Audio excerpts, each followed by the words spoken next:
E o nosso Agritendências. Frio chegou por aqui, Silmar. Aí chegou antes, né? Aqui hoje mais frio que ontem, inclusive. Aqui A também. 6 graus, 6, 7 graus. Aqui hoje também mais frio que ontem. Amanheceu com 9 hoje aqui, 8, 9. Em algumas áreas aí de mata e represa, deve ter dado 6, 5, 6, 5, 7, por aí. Pois é, congelou o cérebro da mulher lá que pediu licença maternidade porque pariu 2 bebês reborn, hein? 2 de uma vez, Silmar. Deve ser um parto, hein? A inflação do reborn aqui é impressionante. Que coisa, hein? Oxê, o que tem na cabeça para pedir licença maternidade e diz que pariu, é mãe de 2 bebês? Como é que nasceu? Cadê o atestado da maternidade? Em que maternidade que nasceu? Na fábrica de brinquedos Xoxinbin, em Xinjiang, na China? Deve ser isso lá. Será que os caras vão começar a emitir agora certificado de nascimento também? Certidão de nascimento. Ô, meu pai, para, sexta-feira, não posso ficar com essa, não posso. Vamos lá, vamos sério, vai. Então, vamos falar do PIB daqui a pouco, puxado pelo agronegócio, mas antes os números aí para não desatualizar. Com você. Vamos lá, Tavinho. Mercado financeiro, o dólar operando em alta novamente hoje. 0,9%, R$ 5,71. Tem toda essa confusão aí com relação ao IOF, vai ou não vai, governo corta ou não corta custo, Congresso colabora ou não colabora, enfim, uma confusão, está tudo em suspenso ainda, não se sabe o que vai acontecer, só que está todo mundo preocupado que alguma coisa vai mexer no nosso bolso, no bolso dos contribuintes, que é o que sobra como alternativa para o governo que não corta gasto e só aumenta custo. E o dólar, mercado financeiro, reflete diretamente essa situação. O mercado de ações caindo, 0,7%, o índice Bovespa, e o dólar subindo de novo, 0,9%, não é pouca coisa, R$ 5,71 a cotação, 5,71. Petróleo lá fora cai em torno de 1 ponto percentual, 62 dólares e 70 centavos o barril nesse momento. Mercado de commodities agrícolas, soja caindo na Bolsa de Chicago, queda de 0,3% agora há pouco, puxado especialmente pelo óleo. O óleo de soja está despencando, 2,6%. O mercado reflete basicamente, em primeiro lugar, na continuidade da briga dos Estados Unidos com a China é o maior importador mundial de soja, a briga continua, os impostos voltaram, houve uma trégua de um dia só, depois tudo foi restabelecido no final da tarde de ontem, as tarifas de Donald Trump impostas contra todos os países, particularmente em relação à China.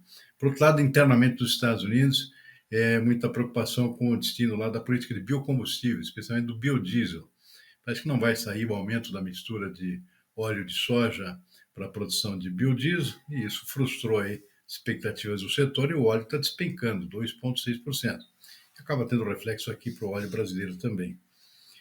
Ainda na Bolsa de Chicago, milho subindo um pouco, 0,3%, trigo também, 0,1%. Na Bolsa de Nova York sobe o algodão, 0,5%, o açúcar também, 0,5%. Café em queda, não é de hoje, nos últimos dias já vem acontecendo quedas sucessivas dos preços do café, porque começou a colheita da safra brasileira, vem café novo para o mercado, portanto é fator normal de pressão sobre os preços. Café arábica caindo 1 ponto percentual, robusta em Londres também 1 ponto percentual. Aqui no Brasil começou a colheita dos dois tipos de café, tanto o nosso café arábica quanto o nosso conilon também, do Espírito Santo. Boi gordo no mercado funciona B3, com leve alta de 0,1% neste momento também. Esse é o retrato dos principais mercados neste final de manhã de sexta-feira. Direto aí para a questão das dívidas. O Conselho Monetário Nacional autorizou as instituições financeiras a prorrogarem os vencimentos de parcelas de crédito rural com equalização do Tesouro Nacional de produtores afetados por questões climáticas agora em 2025. A concessão não agradou o setor agropecuário do Rio Grande do Sul. Vamos à reportagem primeiro. O adiamento poderá ser de até 3 anos no caso das operações de custeio. Já as prestações de investimentos poderão ser jogadas para 1 ano após o fim do contrato. A medida atende principalmente uma parte dos produtores do Rio Grande do Sul, com o objetivo de atenuar os impactos das enchentes no estado gaúcho, mas poderá ser usada em todo o país. A notícia foi recebida com insatisfação por parte dos produtores rurais gaúchos e parlamentares ligados a pautas ruralistas. As entidades do setor apontam que os critérios são exageradamente burocráticos e que muitos produtores seguem desamparados. Em nota oficial, o senador Luiz Carlos Enzi criticou o conteúdo da medida. Segundo Luiz, o CMN é restritivo e atende somente uma minoria dos produtores afetados, evidenciando a falta de sensibilidade do governo federal perante a gravidade da situação enfrentada no campo. O movimento SOS Agro RS, que representa produtores rurais gaúchos afetados por dificuldades financeiras causadas pela estiagem ou enchentes, está organizando protestos para os próximos dias. Estão previstas manifestações em 98 municípios no estado. Bem, a pergunta é direta para você, Silmar. Por que é que as pessoas afetadas pelos problemas climáticos não gostaram da decisão? O que pegou? Foi frustrante, né? Havia toda uma expectativa que foi costurada com o Ministério da Agricultura, o ministro da Agricultura concordando aqui com a necessidade de medidas mais abrangentes aqui para os produtores gaúchos, particularmente, que foram afetados não só por enchentes, mas também por secas sucessivas. Então não tem receita aqui para pagar conta nenhuma.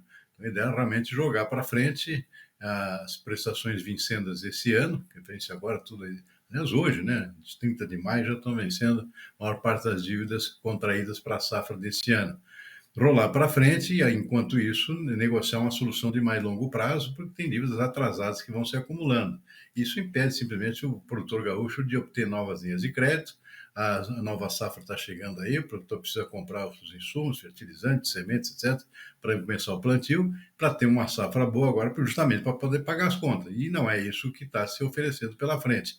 As medidas vieram muito aquém do esperado, vai contemplar apenas uma minoria de produtores em algumas cooperativas, não era aquilo que estava sendo costurado, que ficou tudo acertado lá, além do atraso, inclusive, já faz 2 semanas que isso já foi acertado, e houve um atraso, portanto, nessa decisão do Conselho Monetário Nacional. Foi frustrante, não se tem todos os detalhes ainda do que vai ser o alcance e a limitação desse alcance da decisão tomada, e enquanto isso ainda fica pendente toda uma negociação bem mais complicada, mais longa, que é jogar para frente as dívidas passadas já, né, que vão se acumulando e não tem condições de serem quitadas no curto prazo. Então a frustração é grande, se vê aqui uma retomada de protesto por parte dos produtores, e chama atenção o que aqui as lideranças locais chamam de insensibilidade do governo. Na verdade, essa insensibilidade tem um nome, né? Falta de dinheiro. O governo está atolado aqui com a questão do próprio orçamento em geral, tentando aumentar impostos para tentar aumentar a arrecadação, a questão do IOF, por exemplo, que é outra polêmica que está em curso agora, envolvendo inclusive o Congresso.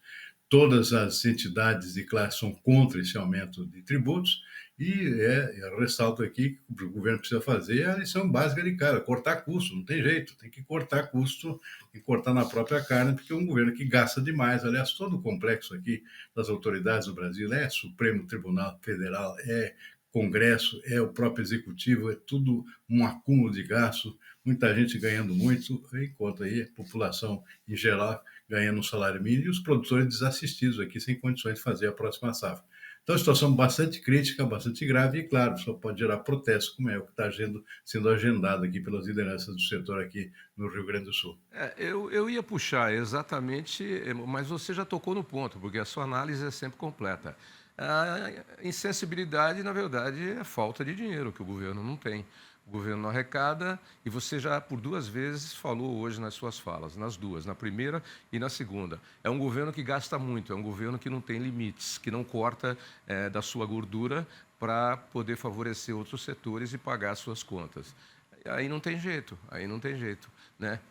Agora, o pior disso tudo, né, é ter prometido que faria diferente, quando já sabia, porque nós sabíamos, porque a gente está todo dia aqui analisando isso, nós sabemos que a coisa está preta, está feia, está difícil lá para o governo, está complicadíssima, né? E aí, por que fica prometendo, então? Na hora da desgraça, que não dou tudo lá, na hora da seca, que não produziu, aí nós vamos ajudar, pode deixar que nós vamos fazer, tal, não sei o quê. Já sabia que não ia dar, né, Silmar? Exatamente. Aí a frustração é dupla, portanto, né? Porque cria uma expectativa e depois se frustra, né, com a não execução dessa expectativa. Realmente a frustração completa e, claro, se compromete a própria produção da próxima safra. É bom sempre lembrar que é um estado importante na produção de alimentos do país. é o terceiro maior produtor de quase tudo praticamente, não só grãos, mas também na pecuária, é frango, é suíno, é carne bovina, ou seja, é um conjunto de setores, é o estado mais diversificado do país em termos de produção de alimentos, né? Então, isso afeta realmente a renda do produtor, ele não tem condições de continuar produzindo, e isso acaba afetando toda a economia brasileira, afeta exportações, se exporta menos, é um estado que exporta muito, gera muitos dólares aqui para a nossa balança comercial. O Rio Grande do Sul é um grande estado exportador de praticamente tudo que é tipo de, como até mel, é o estado que mais produz mel aqui no país, também exporta. É fumo, é soja, é milho, é carne bovina, é arroz, é feijão, etc. Em suma, se não houver uma solução desse tipo, mais estruturante aqui, tem condições de continuar plantando, né? E isso afeta toda a produção de alimentos do país e para a própria economia do país. O Rio Grande do Sul é agrícola. A tradição do Rio Grande do Sul é o agronegócio, tanto na pecuária quanto na agricultura. Precisa ter um zelo maior, um cuidado maior. Outros estados se tornaram agrícolas, mas o DNA do Rio Grande do Sul e a grande base da sua economia é o agronegócio, pecuária e agricultura. Tanto que grandes montadoras de máquinas e equipamentos, onde é que ficam as principais? No Rio Grande do Sul, né? Esse é só um detalhe. Então tem que olhar, o foco tem que ser diferente, as prioridades têm que ser mantidas e guardadas as devidas proporções do DNA que cada estado tem. Você tem que cuidar da fruticultura no Nordeste e no Vale do São Francisco de uma forma diferente como você cuida da fruticultura no estado de Mato Grosso, né? No estado de Mato Grosso você tem que olhar para o boi, tem que olhar para a soja, tem que olhar para o milho, né? É diferente. Aí parece que essa falta de sensibilidade, na verdade, vai junto com uma falta de análise correta e de visão. E fica parecendo que é o seguinte, depois vão reclamar de insensibilidade, né? A gente faz a análise com um viés torto, faz uma promessa e aí depois não cumpre porque o máximo vai ser uma choradeira. Infelizmente, é isso que acontece no Brasil. Falei bobagem não, né? Não, é isso mesmo. A análise está correta aqui. Exatamente. E é importante aqui com o tempo. Agora, para gastar em outras coisas aqui, inclusive a nível de congresso, né, sempre sobra dinheiro. Sempre sobra dinheiro. E refugando e desprezando um setor que é o assunto da nossa próxima notícia. Porque o PIB brasileiro, que é o Produto Interno Bruto, cresceu 1,4% no primeiro trimestre desse ano, frente ao quarto trimestre do ano passado, dados divulgados pelo IBGE. E está faltando aí, viu, Malu, na cabeça, puxado pelo agronegócio. Vai lá. O PIB brasileiro totalizou 3 trilhões de reais no primeiro trimestre de 2025. O resultado foi influenciado principalmente pela produção agropecuária, que teve salto de 12,2% no período, reflexo da super safra estimada pela Companhia Nacional de Abastecimento, a CONAB. Com o clima favorável às lavouras, o avanço do PIB impulsionado pelo setor já era esperado pelos economistas, que projetavam uma alta de 1,5%, motivada também pelo crédito em expansão e pelo mercado de trabalho aquecido.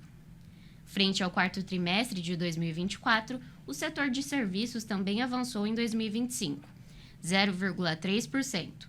Já a indústria ficou estável com menos 0,1%. Em relação ao mesmo período de 2024, o PIB brasileiro expandiu no primeiro trimestre, chegando a 2,9%, com crescimento de 10,2% da agropecuária, devido à safra relevante no primeiro trimestre impulsionada pela produtividade, com destaque para a soja, avanço de 13,3%, milho, 11,8%, arroz, 12,2% e fumo, 25,2%. Já o setor das indústrias avançou 2,4% e serviços, 2,1%. O PIB acumulado nos 4 trimestres terminados em março de 2025 cresceu 3,5% em relação aos 4 trimestres imediatamente anteriores, impulsionado pelo desempenho da agropecuária, que contribuiu 1,8%, indústria com 3,1% e serviços com 3,3%. No entanto, para os próximos trimestres deste ano, os economistas acreditam que a economia deverá diminuir o ritmo. Pois é, Silmar. Aqui.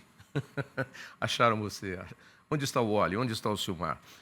Pois é, Silmar. Então, quando acontece o que aconteceu, esse descontentamento do Rio Grande do Sul em relação à ajuda que era mais que necessária para os problemas climáticos e as dívidas dos agricultores, você ainda está tirando o ovo do dia a dia, dos 7 dias da semana, né, que te alimenta, da galinha que te dá, e do ovo que choca também, vai te dar o frango para o almoço de domingo, que é o agronegócio. Né? Enfim, tá tudo errado, tudo errado.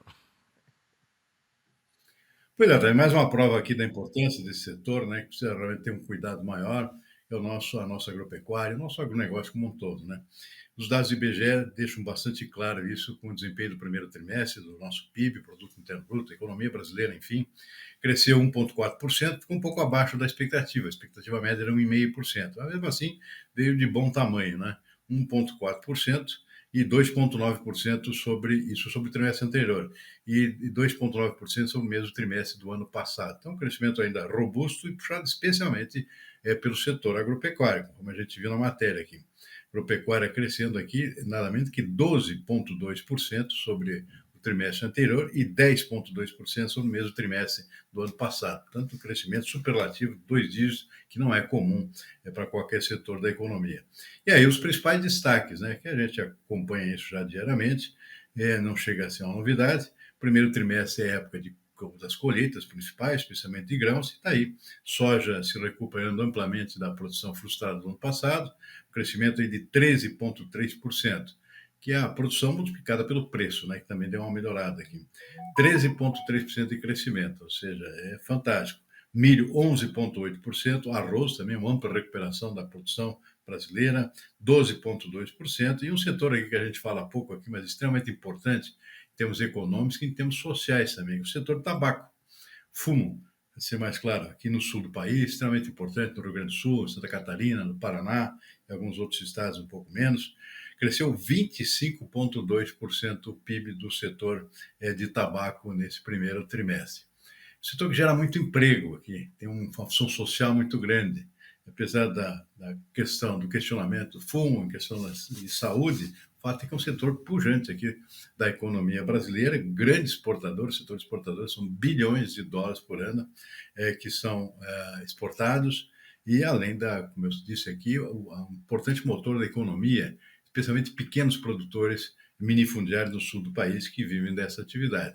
Crescimento tanto de 25%, foi o principal puxador aqui desse crescimento do agro nesse primeiro trimestre também. E aproveitando o minutinho que você tem ainda, esse setor do fumo aí no Rio Grande do Sul, ele é importantíssimo para o Brasil e a gente tem que falar isso. Ninguém aqui está defendendo o uso do cigarro, mesmo porque eu não fumo e nunca fumei, né? Mas, e o questionamento em relação à saúde, ele é realmente verdadeiro e ele é fundamental. Mas na Ásia se fuma muito, né? Na Europa se fuma muito. E quem abastece esses mercados é o Brasil, por isso esse crescimento de 25% aí. Um pouquinho mais. E na balança comercial, o fumo tem um peso importante que muita gente não sabe. Então, não estou defendendo cigarro aqui, nem fumo, minha gente. O questionamento em relação à saúde é fundamental, porque quando você chega para fazer um check-up geral, em qualquer um dos pontos que você passa, você vai fazer o do coração, vai fazer o do fígado, vai fazer... A primeira pergunta do médico é, você fuma? Aí você diz, não. Você já fumou? Aí você diz, não. Aí ele já elimina mais de 50% do questionário do que ele ia te perguntar. É um negócio, senão ele não acaba a entrevista. Mas o setor é fundamental para a economia do Brasil e para as exportações. E o setor do fumo no Rio Grande do Sul tem amplos e grandes programas sociais belíssimos, sabendo justamente desse problema que é o combate ao fumo através de diversas entidades e organizações de saúde pelo mundo. Por isso, eles pegam os seus, acho que é fumicultores, não é isso? Quem cultiva fumo é fumicultor. Eles pegam os seus fumicultores, que já são famílias tradicionais e que já vêm aí há gerações trabalhando com isso, e começaram já de tempos para cá a criar programas educativos e institucionais, educando a diversificar a renda através de outras produções que não fiquem totalmente concentradas no fumo. Faz um setor brilhante esse setor aí faz um trabalho brilhante esse setor aí no seu Rio Grande do Sul. Sem dúvida. É uma diversificação que vai de vento em popa. Diversificação para a produção de milho, de feijão, fruticultura está crescendo muito nesses setores aí. Anteriormente era uma monocultura do tabaco, né? Então, havendo uma diversificação que tem financiada pelo próprio setor do tabaco, né? Então, realmente isso faz com que haja uma diversificação saudável aqui da produção até o momento aí que não vai ser necessário mais produzir tabaco. Legal, é muito legal esse trabalho feito aí, né? E eu fico aqui imaginando nesse combate ao fumo mundial na questão da saúde, e na questão da saúde mental com os bebês reborns. Eu estou preocupado com isso, porque daqui a pouco vai aparecer um louco aí que vai lançar um projeto de lei para que as empresas deem auxílio doença, auxílio maternidade, para que alguém vai acabar entrando nessa loucura aí, criando um projeto de lei. Pelo amor de Deus, meu gente, vamos ser sensato um pouquinho. Eu me lembro daquela música do Eduardo do Sec, que já era uma crítica à criação de pets, que era assim: troque seu cachorro por uma criança pobre, que era uma atitude social que ele questionava, né? Então, trocar o seu cachorro, você está cuidando de um cachorro, adota uma criança que precisa ser adotada, mas de verdade. Ai, ai, ai, ai, ai. Sexta-feira, não podia passar sem essa, Silmar. Bom final de semana para você, bom vinho, bom churrasco. Boa tarde, bom fim de semana, até segunda-feira. E até segunda.